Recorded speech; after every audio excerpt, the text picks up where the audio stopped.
Topo, the day he arrived from Argentina, 1983, went down to training at Warringah. Slaggy Miller took him down, and Lance said, I said to Topo, where do you want to stand in the front row, because you know you can stand anywhere you like.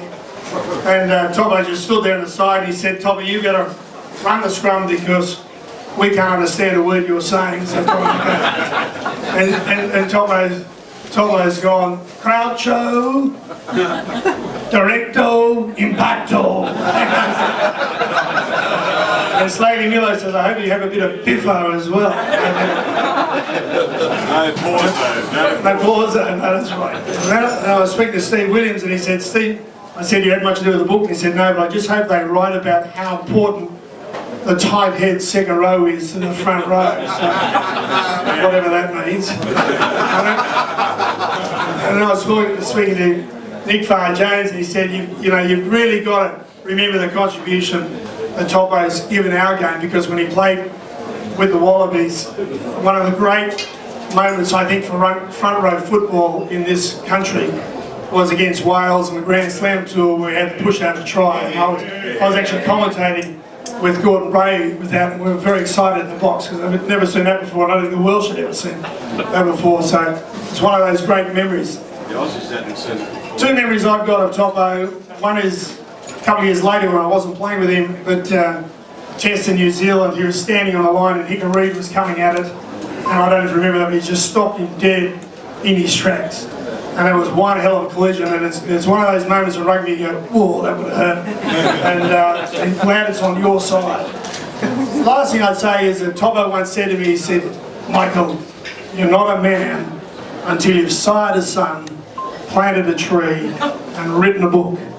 So Topo, you are a man, and can I pass it over to you? Congratulations. Great effort. Well done.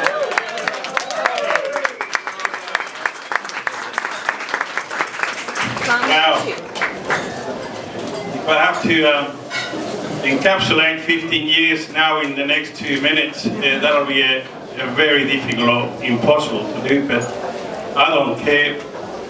I wanted to do something and I've done it. With the help of a lot of people through the years, more particularly in the last 2 years. So I don't want to leave for the last or forget. I would like to thank the people that helped for this book to come to fruition. My daughter, who is a professional graphic designer, she has spent enormous amount of hours. She gave it up about 15 times, and I convinced her 16 times to continue.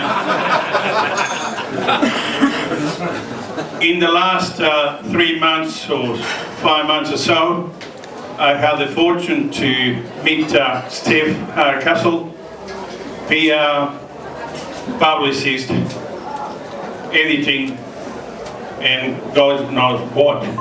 She can do almost everything. So these two people have been very close. My son also has been a consultation person.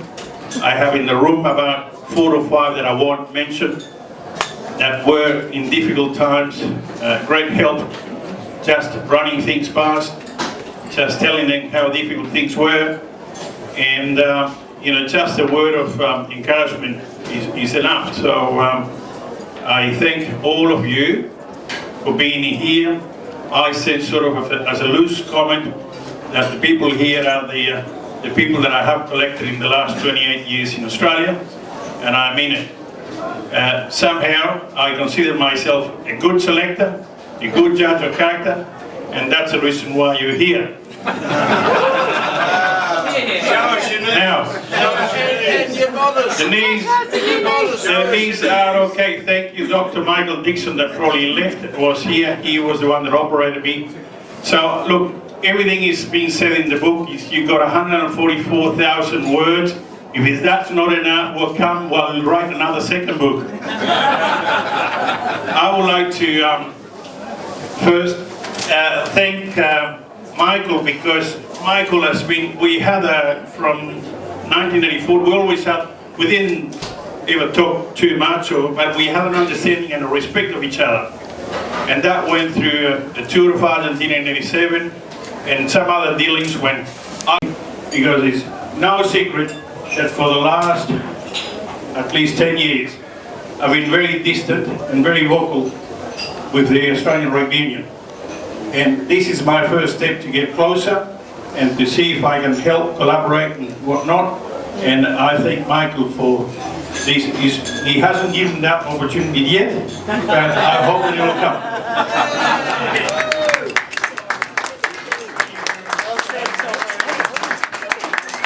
Just in case Michael hasn't had enough of scrummaging, here he's got the book, so he will have this night reading for a while. If that doesn't work, Victoria, just a confession. Victoria said to me about 3 weeks ago or so, she said, "Oh, Dad, you're not going to believe me, but I've been reading some of the parts of the book, and it's quite interesting."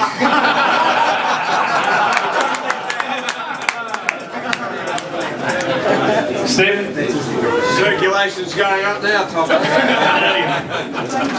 Thank you very much. Just about, is Celeste around or not? Steph?